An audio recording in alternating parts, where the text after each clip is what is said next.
Hi, Mitch. I got a new computer. Yeah, I see. My camera's very big. I was about to say, do you know what we're seeing like your eyes, you know? Yeah. And you don't have to Oh. wait till 10 to quarter after for it to link up. It's so much faster, so much less frustrating. So it's just a new computer you needed, huh? Yeah, you're kind of low. Maybe I don't know if it's me. Let me check my volume. My volume's up. You're fine. I can hear you fine. How's the audio sound from me? You're great. Good. Really? Good. Okay. Because I Yeah. haven't a separate. Can you hear me, microphone Penny? Plugged in. Yeah, I can hear you. Oh, Okay. Must be the New York air. Yeah, it's cold. Sound travels faster. Yeah. Yeah.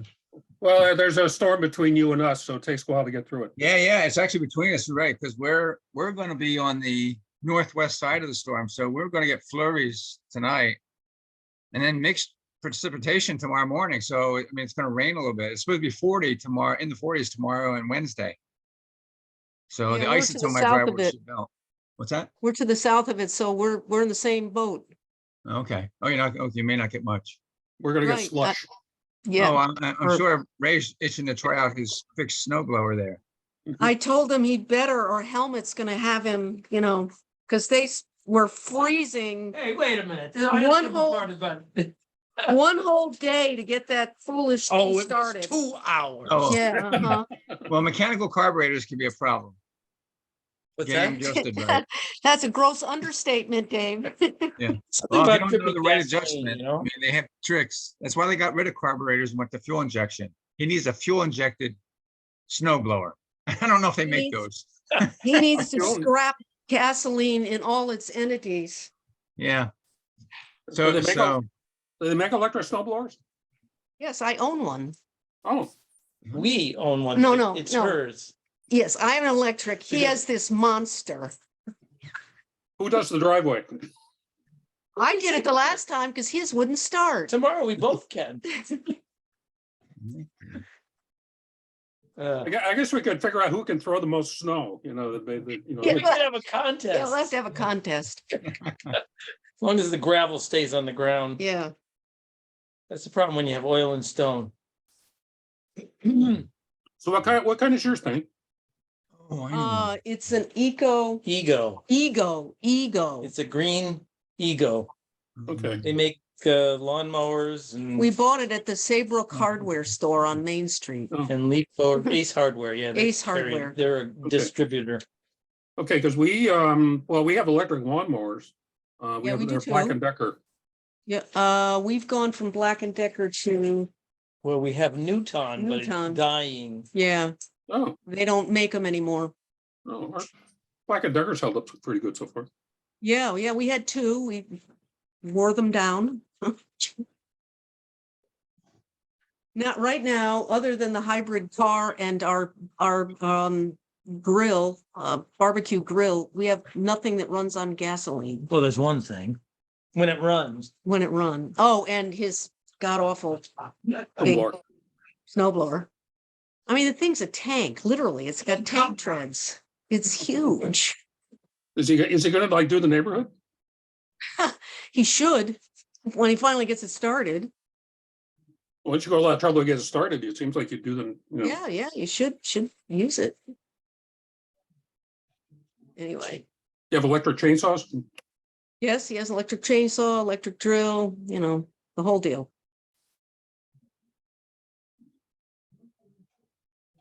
We went to one of the Senate assemblies and it was in Springfield right after they had a tornado go through. So Oh, they needed help clearing and cleaning and all that. So all of these pastors, they're all guys, brought their chainsaws.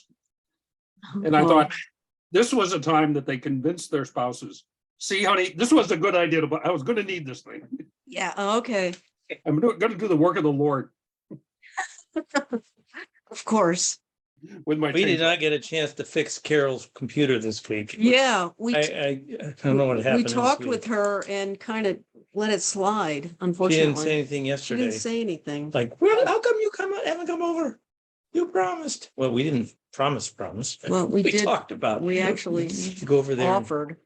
sit her on the straight and narrow. I don't know Zoom that well. Hi, Mary. Hi, Mary.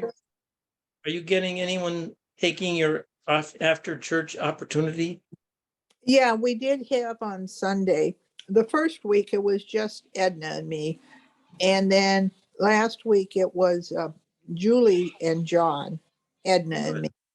But Okay. it's done because it was just Black History Month and it's Oh, over. oh.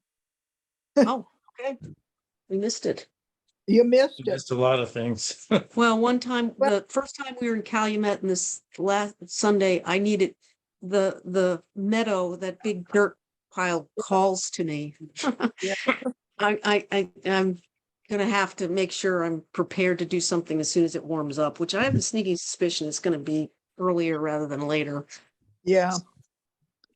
Yeah, I'm, I do. Hi, hi Dale. hello. Everybody ready for tomorrow? We sure are. Yeah, I'm staying put. Are Have you? our slippers and cocoa. Aha, there you go. Sounds good. No, if they decide to open the library tomorrow, I'm the one that gets to do it. Ah, lucky you. They're Well, busy protesting. Did you hear That's that? only on the 30 news? of them. Oh, okay. And they're, Mm, Well, they're over in Fanning. Yeah, well, Fanning won't take too many, that's not that big a building, so you Well, Don't the need other, two the other thing buildings. is that it's the administration building, so who's gonna notice? there you go. oops. I have a Well- library question to ask you, Mitch. Yeah. Mhm. If we're not using the Jewish Bible anymore, should I, after a year, return it to the library? Yeah, or you can give it to me. Okay, when am I gonna see you next? We'll give it to Mary, who Yeah, probably give it sees to you me. once in a You can while. give it to Mary on Sunday. Okay, That work? yeah, works for me. Does that I'll work put for it, Mary? It works for Mary. I mean, I suppose I could saunter over to the library myself, but Snowshoes. I don't Yeah, really you- need you- to. You can use those free alumni borrowing privileges. Yeah, but I'd have to wade through this field of protest that's going on. I'm Uh, sure I'm up to that since You'd it have was to, there you'd when have I to was look, there. you'd have to look hard to find them. I'm sad to say. Ah. Reminds me of 1970 71 when I started. Were there protests at con? Very few, and I'm trying to remember what the issue Scratching was. in the door. Because it wasn't racial, because I remember the one black kid that I knew that was in my class said, I'm not going, no, I'm not going. Something about the curriculum not allowing them to study something or other. That's all I remember. Well, here's Diane. I think we're just about done. Carol is here, although we don't see her picture. Can you hear us, Carol? Yes, I can hear you well, and I guess you can hear me. Like, we can hear you just fine. And we can see Diane. Hi, Hi, how are you? good. Good. So let's see, I think everybody's here. Okay. Okay, so tonight so we're moving from the Sabbath to Passover. And he's going to talk tonight about the origins of the observance, and he talks very fast anyways, and he's going to cover a lot of stuff. So a couple of the points he's going to make are that that one is that the Passover festival, is consists of two rituals. One is the sacrifice of the lamb, and the other is the matzah festival, which scholars think, they don't, this is a theory. Scholars think that we're actually two pre-existing festivals, which the Israelites adopted. And then he uses the word historicize, which essentially means they took these rituals and adapted them to their particular religion. For us, I think a good analogy would be Christmas, that much of what the Christians do for Christmas celebration was adapted from solstice and Roman pagan celebrations. So I think so this is not a unique thing. So that's one of the things he'll talk about. So when he throws around that word historicize, that's what he means. You're taking a ritual and basically making it part of your past. Probably one of the ideas would be that the rituals were originally non-Israelite, or at least, maybe Canaanite rituals, which, after the Israelites, and if you remember back when we talked about the Exodus and the Canaanites, that at least one of the theories is the Israelites used to be Canaanites and then they sort of morphed into Israelites, really. So if you remember back then. And the other thing is, you remember that, the Exodus, as far as any sort of evidence independent of the scriptures, there's really not a lot. So that's what we'll talk about tonight. The other thing to keep in mind is that next week we'll talk about Seder. So he'll talk about the evolution of the Seder next week. The Seder is really a post biblical development, really post-temple, because and again, one of the theories, because you get multiple, and he's going to go over, you get multiple ideas on how you're supposed to celebrate the Passover. Do you celebrate with your family, or do you go to the temple? You got it both ways in the scripture. So anyways, the Seder was developed after the temple was destroyed. So anyways, and one can infer from that what Jesus did, if he did a Passover, and Cohen will talk about that, observance, then it was not a Seder, at least as it's understood today. So, any questions? Who was it who did this historicizing, Historicizing? whatever that, yeah, the priesthood class or the rabbis? Probably, I don't know, probably it would probably be sort of a popular, maybe movement. Is kind of like what we did. We adopt these traditions, like say the Christmas tree, which really has got nothing to do with scripture. And so The Christmas tree was Queen Victoria. that's what made it popular. Well, it started, and Prince Albert brought it over from Germany. Yeah. So the point is that we take these traditions and in some ways it's different cultures glom onto them. So I don't know if it was the priest that adopted it, or sometimes these things happen from the bottom up.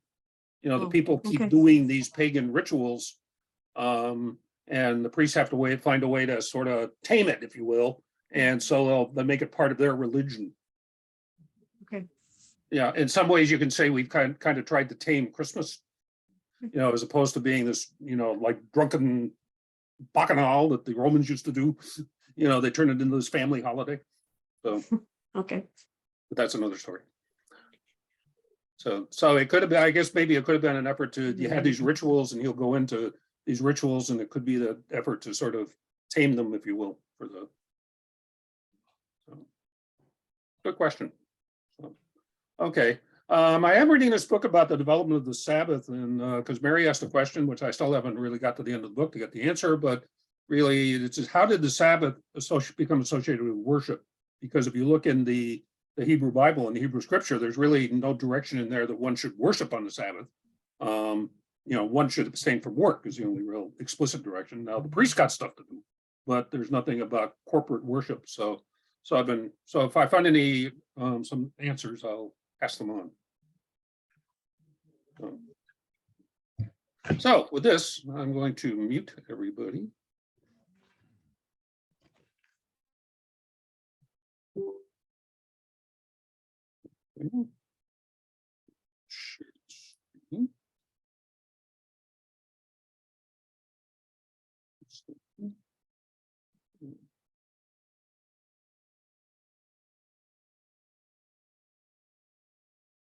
Share the sound.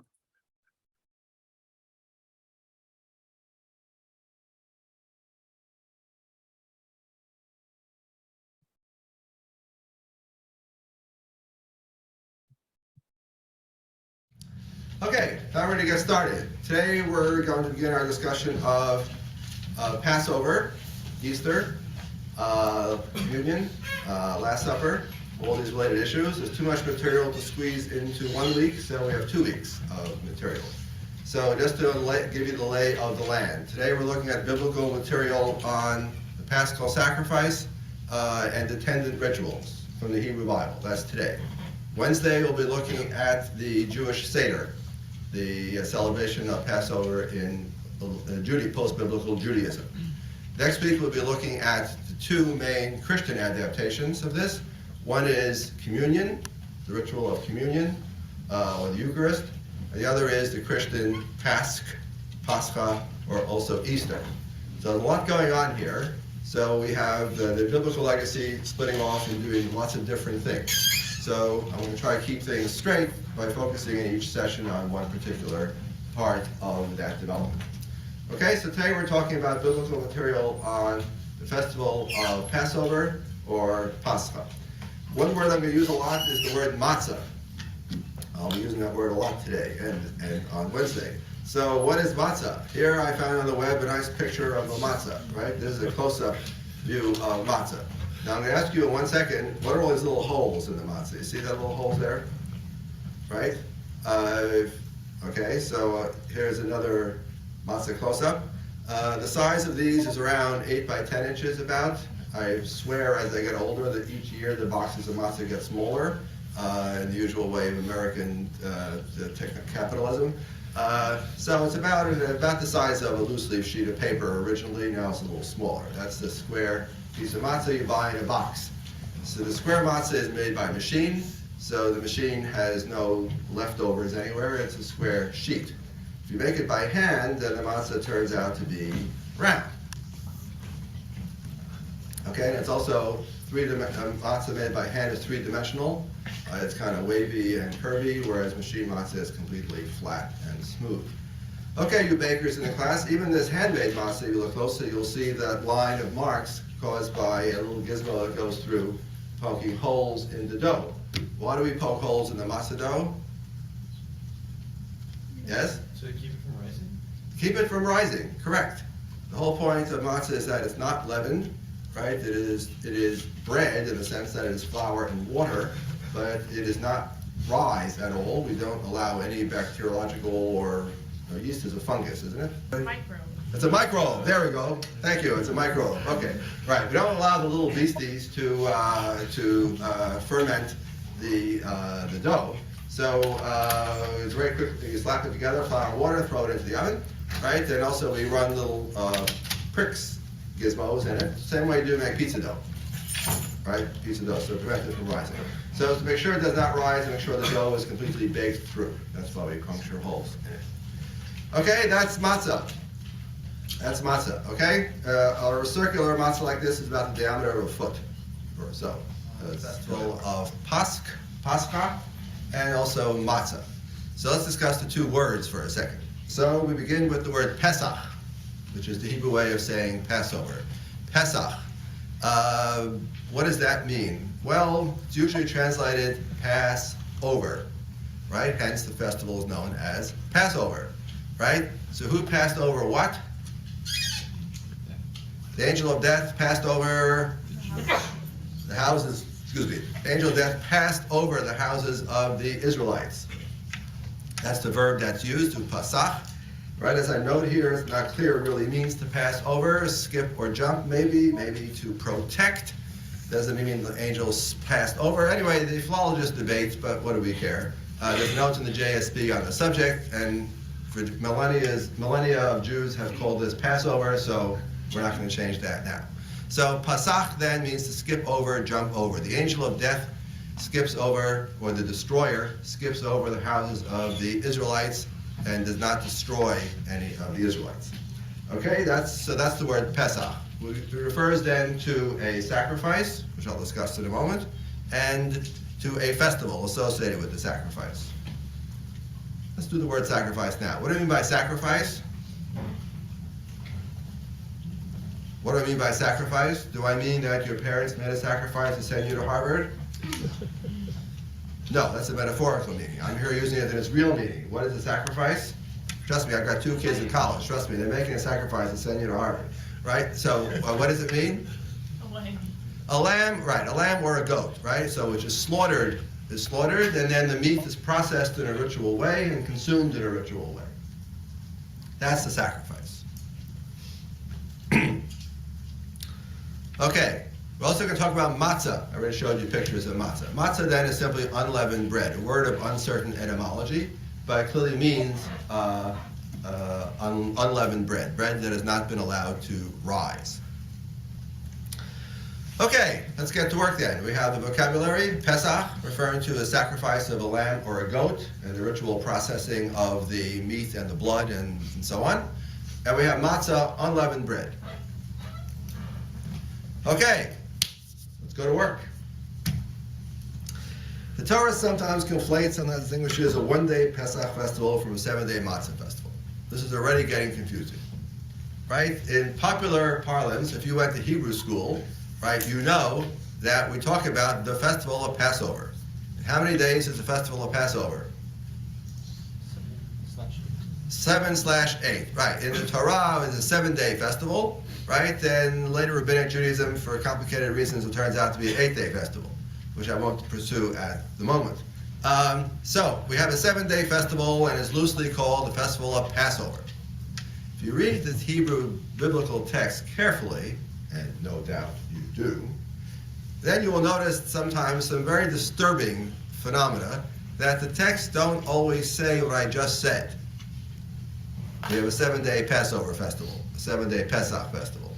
Rather, we seem to have a much more complicated scenario going on, and evidence that lurking behind this was a very complicated and history. So, the main text is Exodus chapter 12. Where are we in the story? We've already had 9 of the 10 plagues. The Israelites are enslaved in Egypt by the wicked Pharaoh, right? Moses and Aaron, the Redeemer brothers, right, have brought 9 out of 10 plagues upon the Egyptians, but the wicked Pharaoh is obdurate. He is not going to release the Israelites. So God says, one more plague will I bring upon Pharaoh. One more, and that'll do it.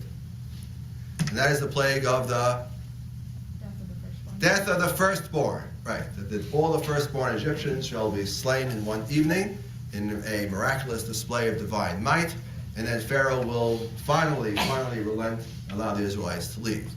So it is that critical moment, just before that final fateful evening on which the firstborn are killed, that is the Passover.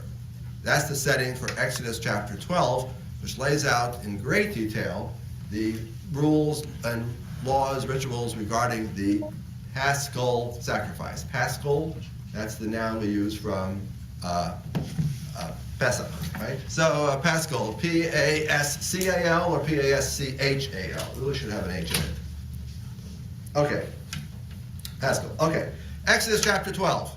On the 14th day of the first month in the evening is Pesach, followed by a 7-day matzah festival. Let's keep this straight. Okay, I'll talk about the calendar for a second, a brief digression, then go back to Exodus 12.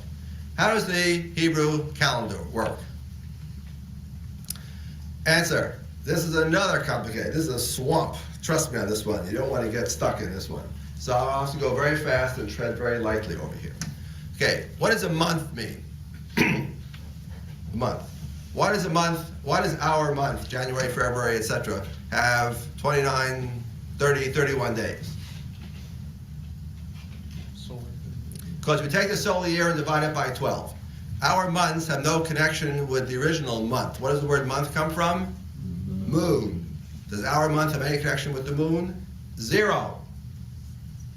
We have the period of time, which is more or less a lunar cycle. It's actually more than a lunar cycle, right? But our month, the new moon could come on the first day of the month. The new moon could come on the 15th day of the month. It doesn't matter. It's completely random.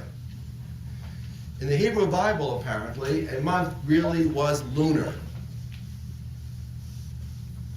Or, sorry, at some point in the history of the Hebrew-Jewish calendar, the month really is lunar, i.e., the new moon is on the first day of the month, or the last day of the previous month. The 14th or the 15th is the full moon, and then the 29th day of the month, or 30th, is then the new moon. The Problem is, if you have a month of 29 or 30 days of lunar month, then it adds up to 354, depends on what you multiply. It adds up to 354. A typical lunar year is 354 days, right? If you math majors, you can sit down and see how it works out.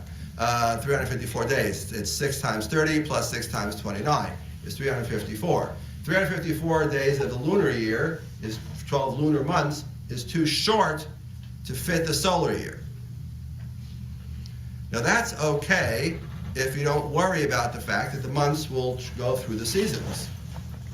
Each year you lose 11 days, so gradually each months will take turns rotating through the agricultural year.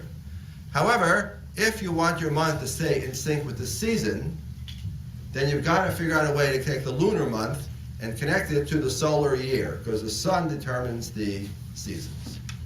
What does it tell us in Exodus chapter 12, verse 1? This is going to be the first month. This is the Paschal sacrifice. The Paschal festival is a spring festival. So the ancient Israelites must have had some way to coordinate a lunar month, which seems to be the word they're using for a month. The word for month in Hebrew means new, the new moon.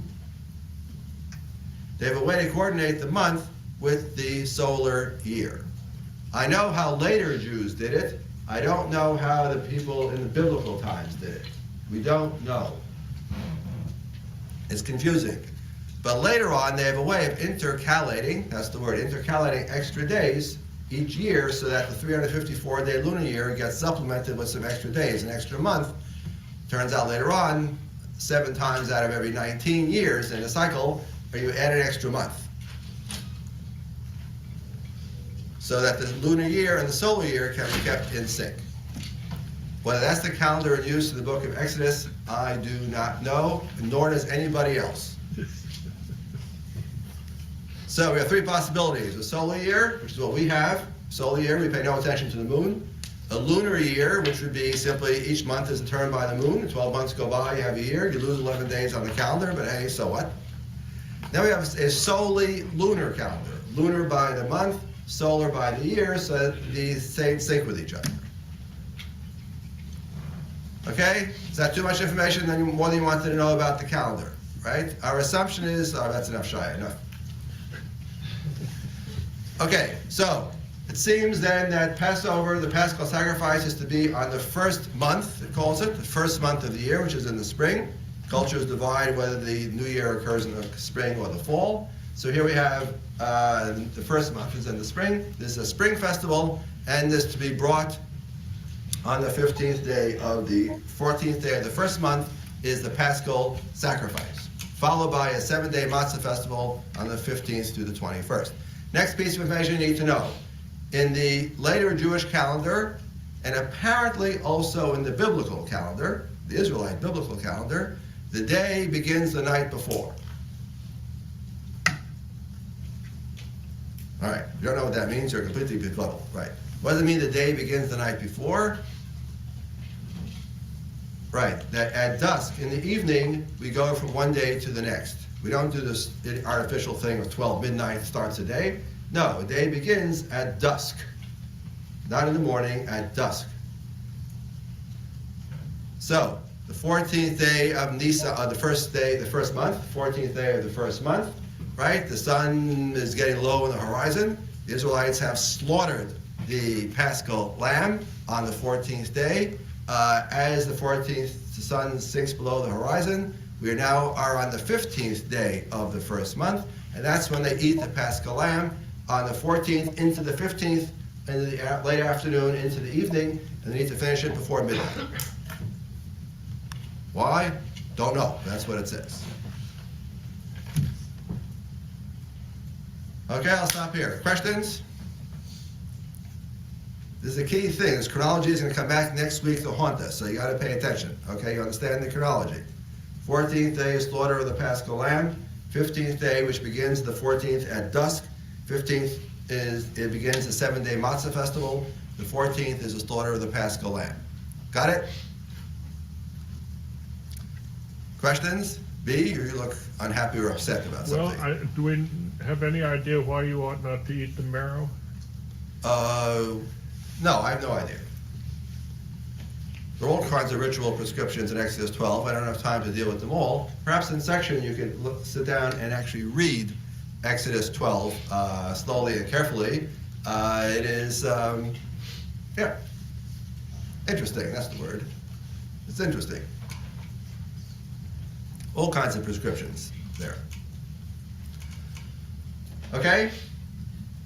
No questions? Yes, Yoni. I think David is more qualified to comment on this than me, but I think in the Islamic calendar, you sort of have a non-intercalated lunar calendar, which is why Ramadan falls at a different That's time. correct. So yeah, the Islamic calendar is a good example of people who have a lunar calendar and don't care whether it's coordinated with the seasons. So if you don't care it's coordinated with the seasons, then each year you're going to lose because the lunar year of 12 lunar months is shorter than the solar year. So each year you're going to lose 11 days. The result is that the festivals will rotate their way through the agricultural year. Is that a problem? It's only a problem if your culture demands that they be in sync. If they're not agricultural festivals, then why not have Ramadan one year in the spring, and then it'll gradually work its way through the calendar through all the seasons. That's not a problem unless your culture demands it, it makes it so. Okay, David, did I say anything wrong on that, or we're cool? Okay, questions? Good, 5 minutes on to remind me. Okay, Exodus 12, okay, that's the first, there we go. There I gave you a brief digression. So the 14th day of the first month, the 14th day is Pesach, followed by 7-day Matzah festival. That's in Exodus 12. Then you got a bunch of other passages, and here's where the mind begins to boggle, right? It's trying to make sense out of all this. Exodus 23 is a festival calendar of 3 pilgrimage festivals, only mentioning a 7-day Matzah festival, and leaves out completely a 1-day Pesach festival, a 1-day Pesach festival. No specific date is given. Leviticus 23, 14th day of the first month is Pesach, 15th day is the 7-day Matzah festival. That's like Exodus 12. The real doozy is Deuteronomy 16. Deuteronomy 16 is a killer. Deuteronomy 16 says that altogether you have a 7-day festival. The first day is Pesach, followed by 6 days of a matzah festival. According to Exodus 12, Leviticus 23, you have the 14th is your Pesach festival, followed by a 7-day matzah festival. Deuteronomy seems to suggest that the two have been thoroughly conflated, and that it seems to be the 15th is the first day, which seems to be a Pesach, followed by a 6-day matzah festival. So what happened to the 14th? What happens to the separation between Pesach and matzah? In Deuteronomy, don't know what to do. But I do know this. One passage in Exodus that says explicitly, 7 days you shall eat matzah. And in Deuteronomy, the parallel passage says, 6 days you shall eat matzah. Is that a problem, class? No. Yes and no. Good. It's a review. It's a review question. Is that a problem? Yes and no. Yes. It sure looks like a problem to me. But of course the answer is no. Why? Contradictions are only apparent. You have to know how to interpret it. So how did our rabbi solve this one? Look at the notes in the JSP. The rabbi said it's only an obligation to eat matzah on the first day.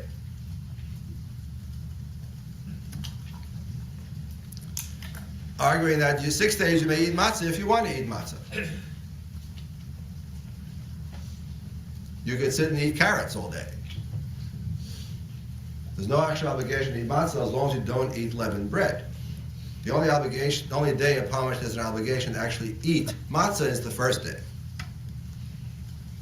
Now if you object, that's not what Deuteronomy says though. Shh! Don't be a dudnik. You know what a nudnik is? Someone who asks obnoxious questions like that, but that's not what the text says. Hey, I'm trying to get out of a jam, give me a break, I got a tough problem. Anyway, so look at the notes in the JSP. As I say in my bullet point, these variations show the inevitability of exegesis. Just as you shall not do any manner of work on the seventh day shows it must have had some way of explaining it. It's just too vague, it's too obscure. Here's a good example where it's not vague at all, it's too specific. I got a problem, I have a contradiction. I got to resolve it somehow.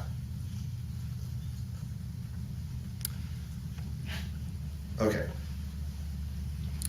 So, modern scholars argue that we have here a conflation of two originally separate festivals.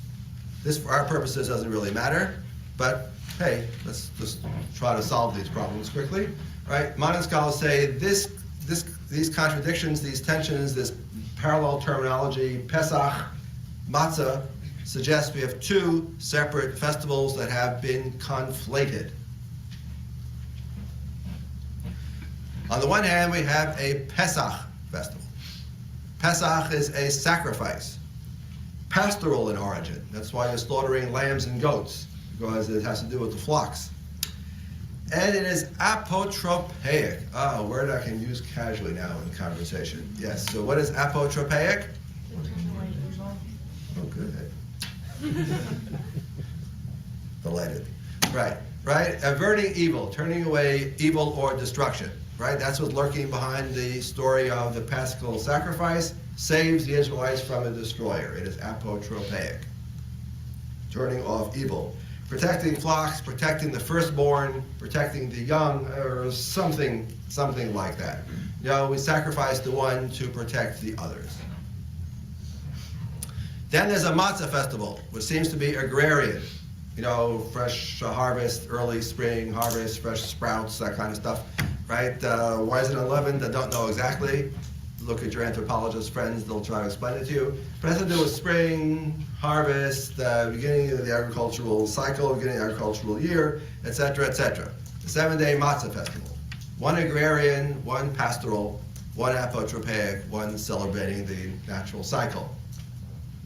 And these festivals of their own mysterious origins were juxtaposed and then conflated.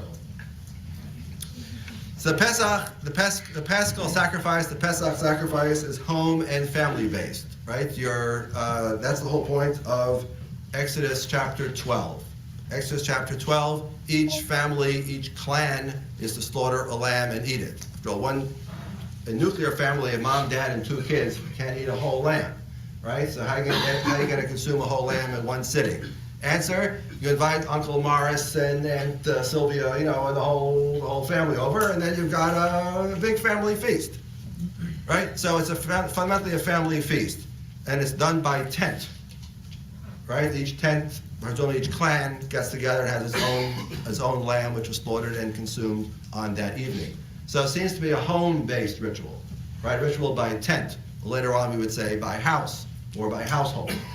As opposed to the Matzah festival, which seems early on to have been some kind of pilgrimage festival. What does pilgrimage mean? Not a trick question. Somebody tell me, what's pilgrimage? Good thing I asked. Yes, what's pilgrimage? Traveling to a holy site. Good, right. So it would be a travel to a holy site, you're not just a tourist, right? You want to go see Notre Dame, the cathedral, right? You want to go see Oratoire Saint-Joseph in Montreal, right? It's not just a tourist, you're a pilgrim, right? You're there on a religious mission, usually to a religious site, and you think you're fulfilling some obligation. The famous example everybody knows, of course, the Muslims have an obligation to go on pilgrimage at least once in a lifetime to Mecca. Okay, so similarly we're told in the Torah that Israelites are to go on pilgrimage to the sacred center, and this is the language most characteristic of Deuteronomy. That you go on pilgrimage to the sacred site, wherever that sacred site be, class. This is not a trick question. The temple in Jerusalem. The temple in Jerusalem. Now Deuteronomy pulls a fast one, because Deuteronomy is the same book with that mysterious 6 days you shall eat matzah. That's the same paragraph, has that very troubling line, right? Deuteronomy is also the one which combines Pesach, matzah into one 7-day festival, and it is to be celebrated at the central shrine. In other words, In Deuteronomy, the Paschal sacrifice is not a household sacrifice in your tent with Uncle Joe and who I said before, Uncle Maury and Sylvia, right? All in the big tent. Rather, your family is to get up and go on pilgrimage to Jerusalem. Language in Deuteronomy is the place that God has chosen there His name to dwell, and there you are to celebrate the Pesach Matzah festival. So it's not to be celebrated in your house, it's to be celebrated in the central shrine. That's another innovation of Deuteronomy. But originally we think the Pesach was at your tent, Matzah was a pilgrimage festival, and then things gradually get combined.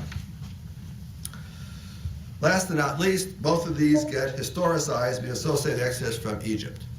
Now, as we imagine that the original Pesach, if it's protecting flocks and herds from the destroyer, has nothing to do with the Exodus from Egypt, according to modern Bible scholars. Similarly, the matzah, if it's part of some agricultural cycle celebration, nothing to do with the Exodus from Egypt. But the Torah is already historicizing these events, these rituals, trying to take these rituals and put them into the context of the sacred history of the people of Israel.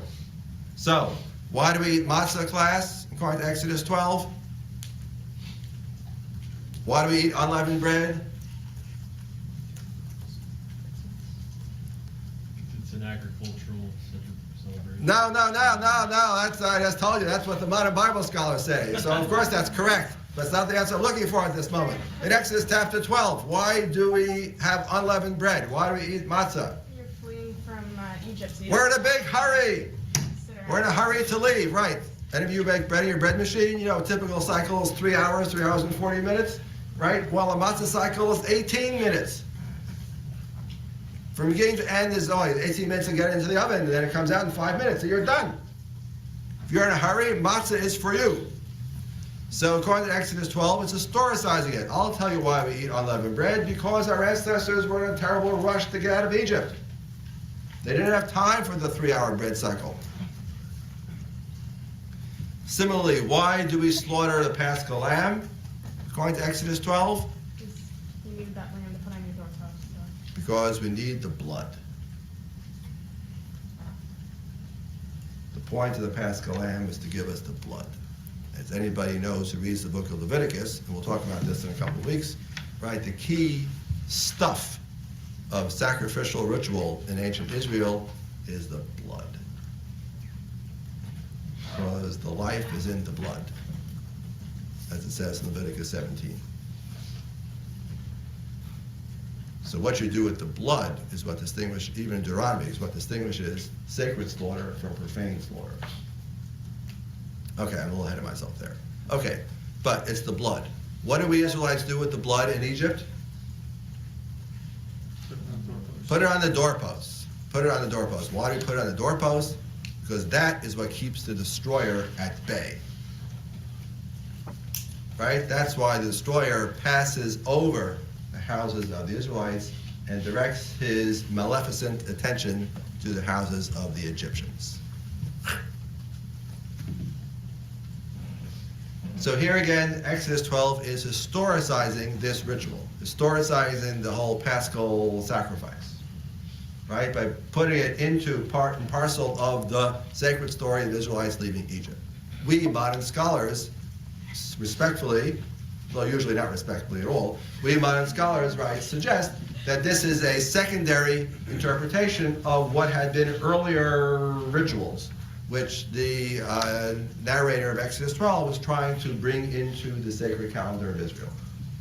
Feel free to accept that explanation. Feel free to reject it. I have no money invested in this explanation, right? Feel free to say this is modern Bible scholars making all this stuff up, and you're not entirely wrong if that is your opinion, right?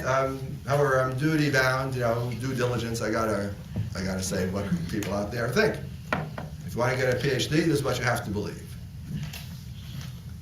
Too bad Hillary's not here. She gets a PhD in Hebrew Bible. We would just test to make sure that this is right. They didn't get it wrong. Okay. Questions on this? This is a big point. Okay. Understand the difference between what the text says and what we moderns think is the truth lurking behind the text.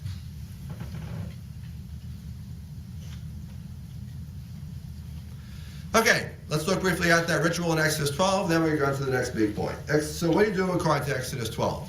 All right, what actually is the ritual? So we take a lamb or a goat. We set it aside on the 10th day of the month to prepare it for slaughter on the 14th day of the month. The 14th day of the month, remember that, Ken? It's 14th day in the afternoon, 14th day of the month, we slaughter that lamb or goat. We usually use the phrase paschal lamb, so I'll just say lamb, but the text is explicit. It could be a goat also. It doesn't easily be a goat, but we'll say lamb. All right, so you take the lamb, you slaughter the lamb. The blood is taken and then processed in a specific way, daubed on the doorposts of your habitations. Right, the lamb is then roasted over fire. Some disagreement also between Deuteronomy and Exodus about how you cook it, but I can't do everything here. Okay, so but read the notes in the JSB. Right, so you roast the paschal lamb, right? And then in the evening, what do? You and Uncle Joe and Aunt Flo and everybody else, you get together and you have a big family feast and you consume the entire paschal lamb. Again, you're in a hurry because you're about to leave Egypt, so the whole thing has to be finished before midnight. Before midnight, you may not eat any of it past midnight. Don't break any of the bones. Why? Don't know. Don't break any of the bones. Other series of instructions. And then you are to eat it in a state of readiness, ready to leave Egypt at a moment's notice. So, in other words, you have a meal. It's supper. Roast lamb, anyone? Shawarma, that's what it is. It's shawarma. If you don't know what shawarma is, walk down any street in the modern Middle East, and you'll see shawarma right to your left. It's the meat on a spit, you've seen it. Okay, back to where we are.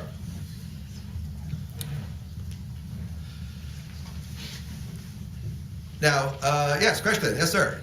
Why is the lamb burned after, midnight, if there is none left over? Is there a reason for burning it? There's definitely a reason. Definitely a reason. You can ask me now what that reason is, and then I'll tell you I don't know what it is. But I'm sure there's a reason. Well, in context, it would suggest because the Israelites are in a hurry to leave, so they can't dawdle. So you have an instruction, you got to be finished eating, put away all your utensils, get ready to go by midnight. What happens at midnight? The destroyer comes around. The destroyer comes around and kills the firstborn of the Egyptians. There's a mighty cry that rises in Egypt. There's a mighty yell as the firstborn everywhere, from the firstborn of Pharaoh in the palace to the firstborn in the jailhouse, right? They all drop dead, cut down by the destroyer. And then Pharaoh and the Egyptians come to the Israelites and say, leave, please, get out, leave, just leave us alone, go already. So you have to be ready. Then is not the time to start packing. That's the story in Exodus 12. Now, of these rituals which carry forward the history of Judaism, I'm assuming that Exodus 12 is giving us rituals that the author regards as normative, right? This is how we observe the Paschal Lamb sacrifice, the Pesach, and we do it this way because this is how our ancestors in Egypt did it. However, at some point, not all these things carry forward the history of Judaism. The most striking one that does not carry forward is the blood manipulation. Later on, when the Israelites are settled in the land of Israel, and there's a temple in Jerusalem, and they are in fact, Pesach is turned into a 7 day plus the 14th pilgrimage festival. As far as we know, they slaughter the Paschal lamb, and they bring the blood and pour it at the base of the altar. And then it's roasted anywhere in Jerusalem. Anywhere you can find a spot. Remember, there are hundreds of thousands of pilgrims, so it must have been pretty crowded. Anywhere you can find a spot, you set up shop, and you roast your lamb, and you get together with your family unit, and you eat it. And no blood is daubed on any doorpost, lintel, or house. So that blood ritual does not carry forward. Next big point for anticipation of Wednesday and our discussion of the emergence of a Seder. This is the only festival in the Torah accompanied by a commandment to respond to children's questions. right? The Torah has lots and lots of commandments, lots of rituals, thou shalt not, to be sure, including a sacred festival calendar. Classic text is Leviticus 23, which I already alluded to earlier. But this, out of all the festivals on the sacred calendar, or the Sabbath, the weekly calendar, or the annual calendar, this is the only festival associated with an educational or educative pedagogical function. That as you observe this festival, your child will come to you and ask you something, and then the text says, and this is what you shall say. And the text, the Torah does this more than once. The canonical number, of course, does it 4 times, but it actually does it more. Anyway, so this is interesting. There was a text that's also telling us something, that only the festival of Pesach Matzah, if I can conflate the two, right, has this educational function. So here we see the text. Exodus 12, good example. When you enter the land the Lord will give you as he promised, observe this ceremony. Okay, that's fine. And when your children ask you, what does this ceremony mean to you? Your children don't ask you, what does the Sabbath mean to you? The children don't ask you, what does the Sukkah festival mean to you? But the children will ask you, what does this ceremony mean to you? This ceremony, presumably this Pesach Matzah complex. Your children ask you, what does this ceremony mean to you? Then tell them, it is the Passover sacrifice to the Lord. Pesach, right, it is the Pesach of the Lord, who passed over, that's the pun, right, who passed over, Asher Pasach, in Hebrew, the noun, and then followed by the verb form, who passed over the house of the Israelites in Egypt, spared our homes when he struck down the Egyptians. I'm not questioning, heaven forbid, the truth of the narrative. This is consistent with itself. Just that now this historical fact has now been turned into a ritualized question and a ritualized answer. And there's only Pesach-Matzah which has that feature. So here we see a bunch more examples. 13. For 7 days eat bread made without yeast, and on the 7th day hold a festival to the Lord. Okay, well, that's no problem there. Eat unleavened bread, blah, blah, blah, blah. Verse 8. On that day tell your son, I do this because what the Lord did for me when I came out of Egypt. So here we don't wait for the kid to ask the question, we simply instruct the kid. Again, this is the only festival that has this aspect. Okay, then we'll skip on Exodus, Exodus 10 is an interesting passage. This is God speaking to Moses. Go to Pharaoh, for I have hardened his heart and the hearts of his officials, so that I may perform his miraculous signs of mine among them. Okay, all of us moderns don't like this. We always object. We always think Pharaoh's not getting a fair shake. How come God hardens Pharaoh's heart? It's not fair to Pharaoh. To which my quick response is, yeah, but he was a no-goodnik, so it's okay. That's the brief response. You know, God hardens his heart because he wants his heart to be hardened. Okay, but that's a complicated problem, which are not our issue to discuss here. Let's continue, verse 2. That you may tell your children, mention how I dealt hard with the Egyptians and how I performed my signs of the Lord, that you may know that I am the Lord. Notice God is saying, in this text, I need an opportunity to display my power. Many people ask, why did God need 10 plagues? Couldn't God come up with, drop the atom bomb up front, and that would bring a whole end to the whole mess? Well, in 1941, we didn't have the atom bomb. Okay, but God has the atom bomb already lined up, so why does he have to wait with 10 plagues? Answer, because it will not have this educative function if it goes over too fast. It needs time to sink in. Pharaoh and the Egyptians need to be fully impressed with the power of the Lord, and no less so the Israelites themselves, who need a display of divine power. That's why you need a string of plagues. And that's why you save the big ones for the end.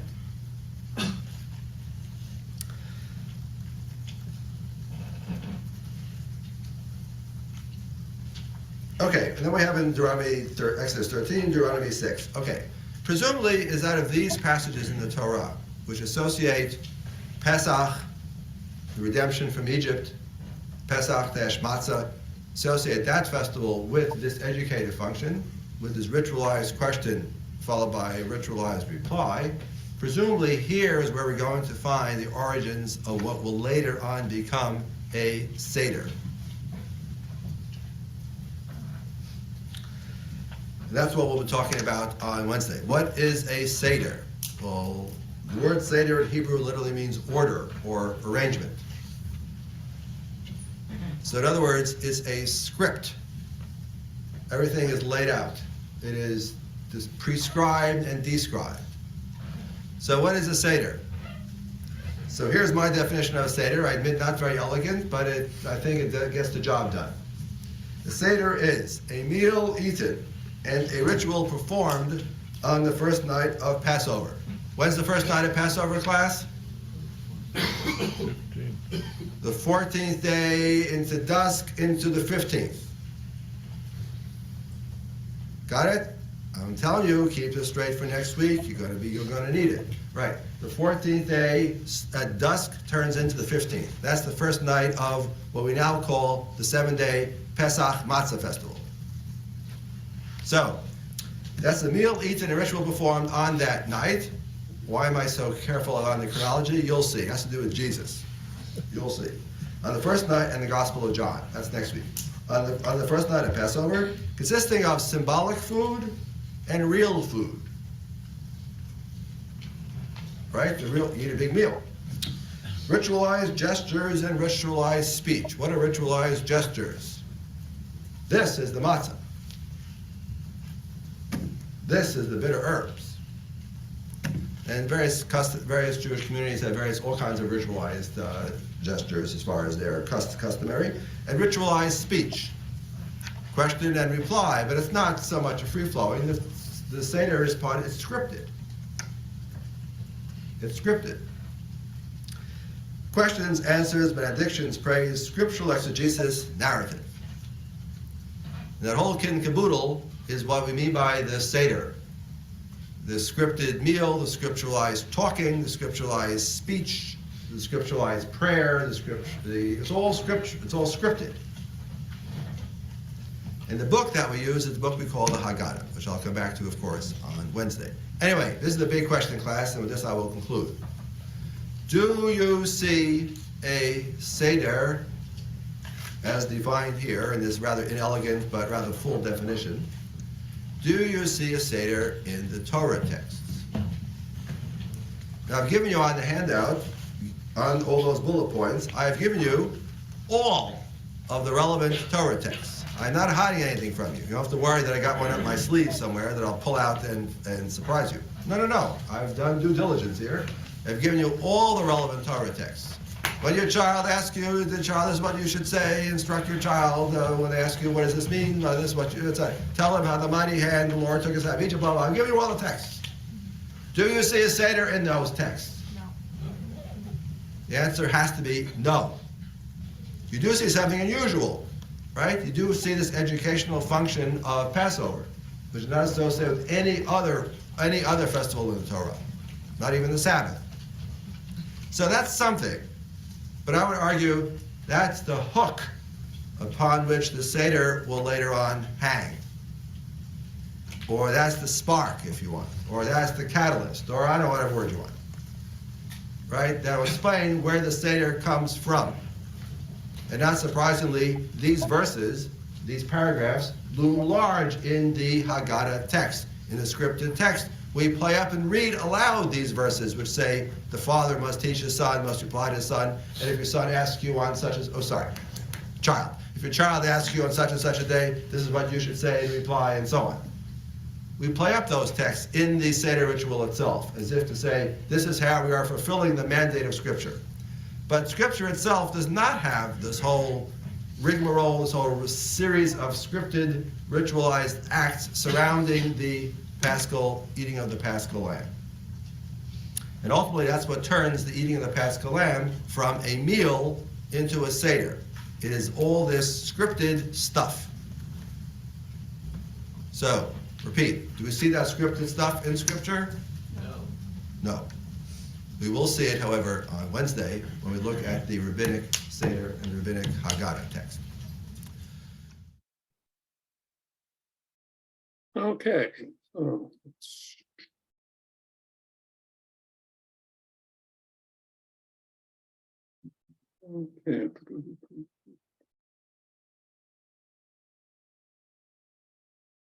So everybody can unmute.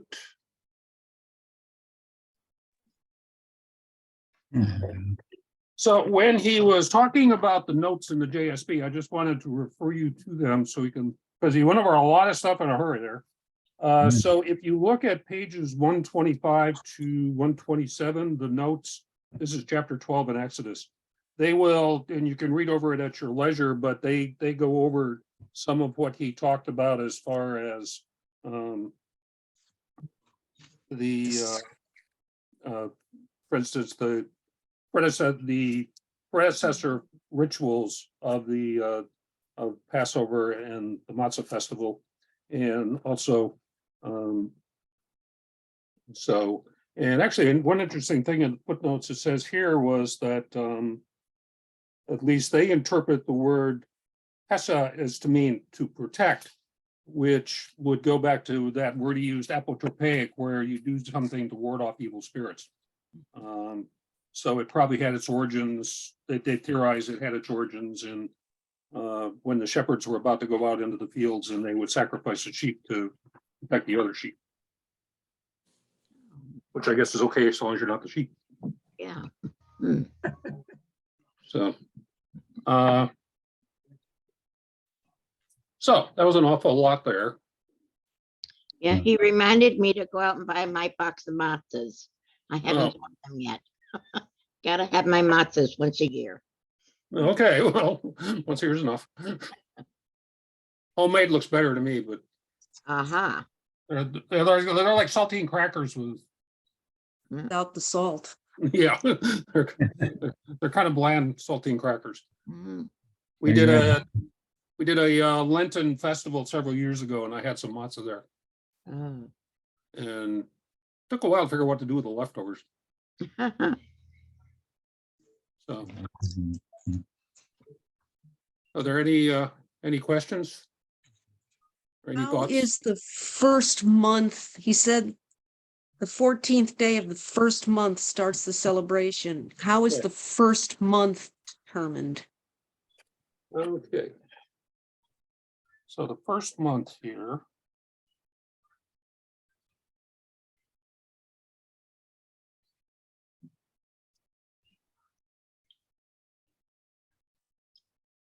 The first month, okay, and this is was, well, the first month was the beginning of the year was determined because that was when the Exodus. So, because it says in the foot that the year will commence with the month of the Exodus, and months will be referred to by ordinal numbers rather than names. Okay, but how do they? So I mean, when evidently you there was some, actually, when you want to Yeah, how do they say, start? we're going to start this next Thursday, how do they determine the first month, when Exodus started, but when was that? Yeah. Is it April? Is it March? Is it? Is it the solstice? Is it the equinox? I don't know. Yeah, because Easter is keyed to the equinox. Mhm. So right. is the first Sunday after the first full moon after the equinox.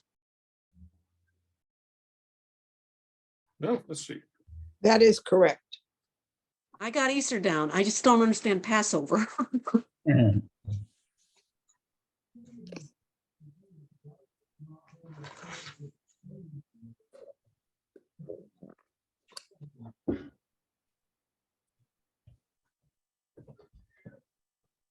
So let's see, it's the Hebrew month of spring, the first month of Eve or spring. So I guess they decided that the Exodus happened in the spring. Okay, So that's which is, I mean, spring is not a calendar month that I know about. depends on how they determine spring. Yeah, Yeah, the Romans used March, which is why February is all screwed up. Right. Because the Romans started with March, that was their new year. Hmm. But the Jews wouldn't know anything about that.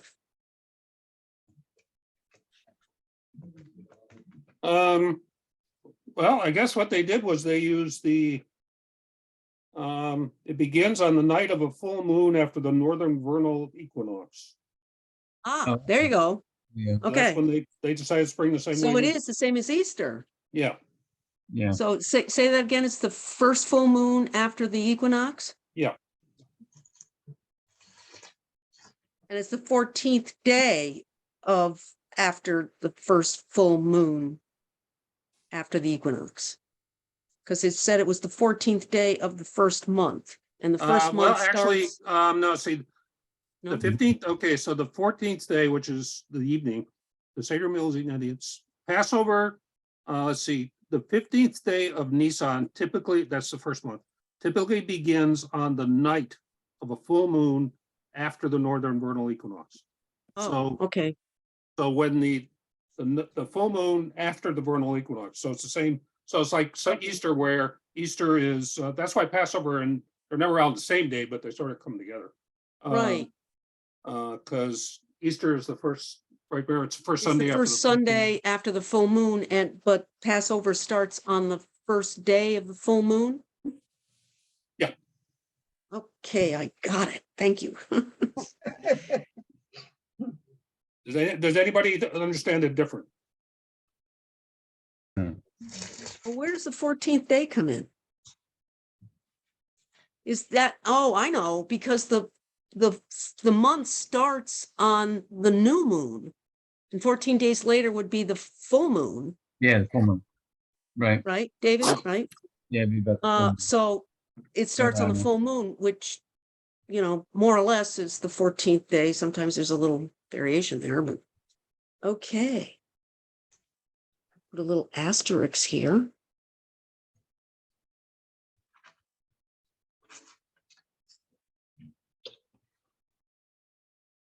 And that's why Easter and Passover are close, but it depends on how the Sundays fall.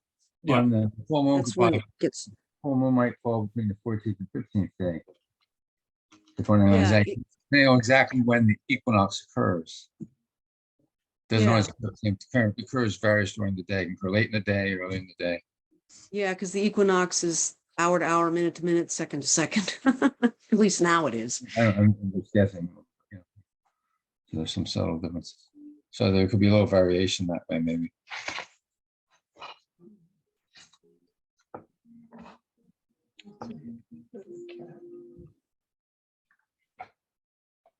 If Christians did not need to have Easter on a Sunday, we could keep it together Yeah, that's true. because Passover doesn't have to be on any particular day of the week. Right. Okay. So Passover this year is, it starts on the evening of April 5th. So keeping in mind that, I guess actually the first day is April 6th because it starts at sundown on April 5th. Yeah, and Easter is the 12th. Let's see, well, the 13th is a Thursday, so Okay, then it's not the 12th. or the Sunday before. 12.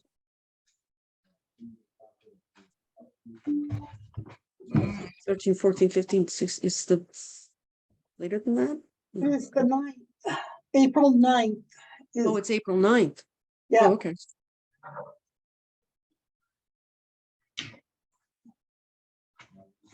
So anyways, Yeah. but keeping, I guess Passover is the 7/8 day celebration, so Easter falls right in the middle. Yeah, okay. And so now the reason he kept this will become important when we get to talking about Easter and Good Friday and what happened when. Orthodox Easter is on the 16th. Of listening to my Bible Yeah. study. When is Passover? No, hold on, I'm just. Passover is on April, begins on the evening of April 5th. Okay. I have to say goodbye. I've got a phone call. Okay, we'll Thanks see you for next. Dale. listening. Loved it. Bye-bye. So, yeah, I'm not sure the Orthodox calendar, how they use the calendar. Yeah, I don't know. I know they're different. but It's like he said, it's a swamp. So, He's not explaining that one probably. That, no biting. so, Okay. So Pascha. Nope, shoo, shoo. we'll assume you're talking to the cat. Yeah, yeah, he woke up. He woke up and he says, "Oh, your arm, crunch. I think I'll bite it." So. So anyways, so I think, so we've got it there, it's a spring festival and any other thoughts on hearing all that? Well, it's interesting how he got through the conflation, how the differences. He says, well, it's how I interpret it. Yeah, It sounds a little hokey when you first hear that, like, well, there's a lot of discrepancies, do you do that with all of them? Find some way to interpret it. I see that as a criticism sometimes of what we do, what we interpret. well, it's when we try, there's a lot of conflicts in the Gospels that we try to, I guess the word we use is harmonize. Yeah. Like the different Christmas stories or the Easter. We'll hear about it, when he talks about Easter, the Easter stories, and the Good Friday stories are different between John and the Synoptic Gospels, Matthew, Mark, and Luke. Yeah. Um, Yeah. There's sort of points of view and what data they have.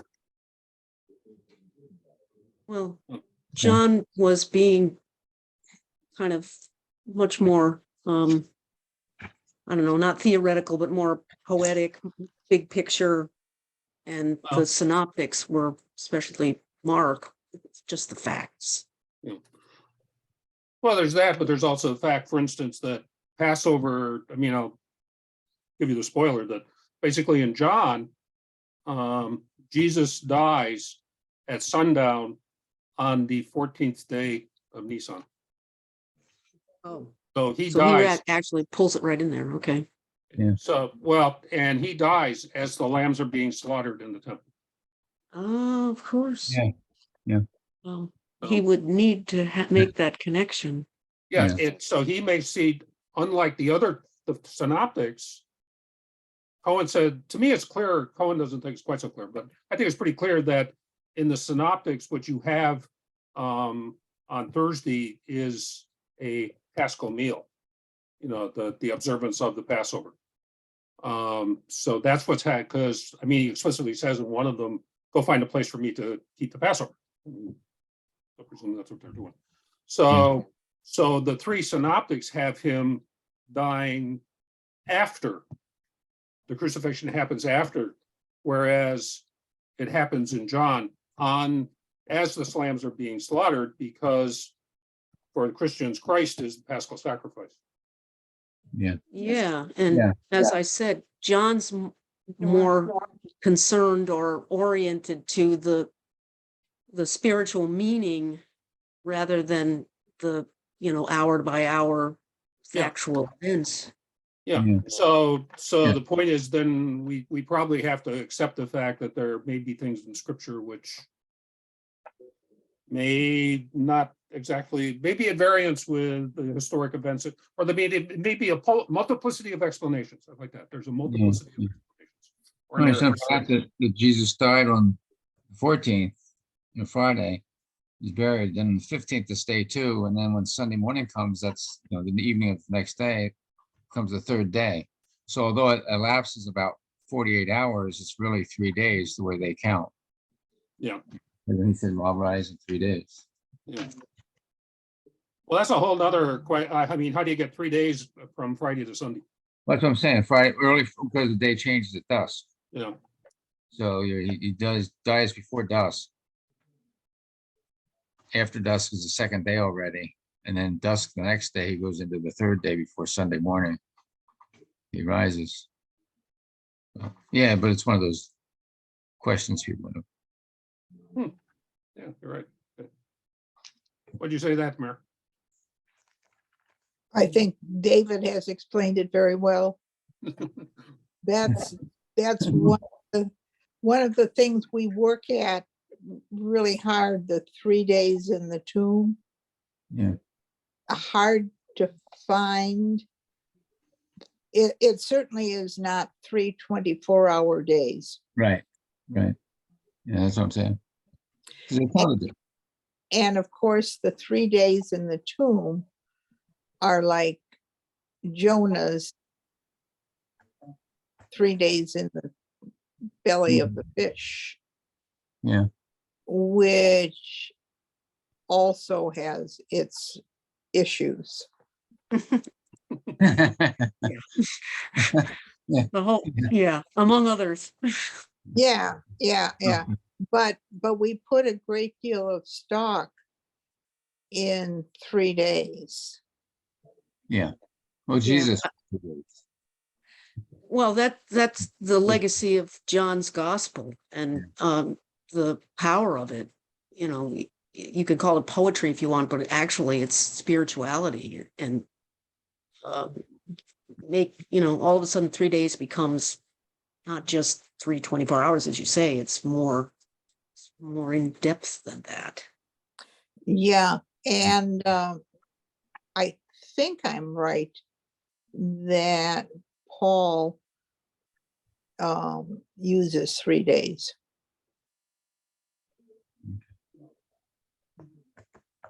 In some of his explanations of the salvation. Or maybe Paul doesn't, maybe I'm just making that up. I don't know. We'll have to Have to look. go check. We'll have to read. Yeah, I'll have to check it out. But it's in the creed. The third Yeah. day. Yes, it is, but Yeah. we don't, I mean, you know, we don't have to do the creeds, but we do need to do the scripture that we've got canon. Mhm. That's And that's where I go, is that's the prime piece, is what the words in the canon say. Not that which comes out of committee later on. But I thought, didn't your teacher say that the canonization was part of the scripture, you know? Well, yeah. Yes, he did. Yeah. I remember you said that. Yep. Brevard Childs said canon really is a verb. I know what Mary and I talk about when on slow evenings, you know.